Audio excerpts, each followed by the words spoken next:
Well, it's that time of year again, the IAE Annual Conference. We all look forward to the networking and social opportunities at our conference. However, in a time of unprecedented challenges, for the first time, our conference will be hosted entirely online. But you can still expect the same quality speakers and opportunities to grow your profession and your knowledge. Our program will include a number of great speakers with presentations full of inspiring content and information with a focus on team building as well as current and emerging trends in arboricultural practices and urban forestry, also from an international perspective as well. Working together is the only way to ensure a brighter future for our chapter and industry, so please join us January 26th through the 29th to help us get there.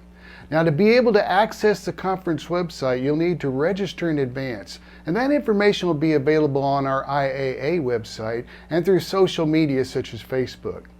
The conference will start on January 26th at 9 a.m. with an address from our president, Crystal Wadsworth. We'll end our event with a live Q&A session with participating speakers on Friday the 29th.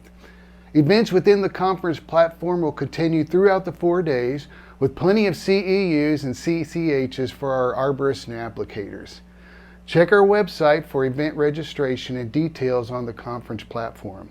And finally, thank you very much for your continued support, and I am so looking forward to getting together soon for some in-person meetings and networking opportunities. So stay well and be safe, and see you at the conference.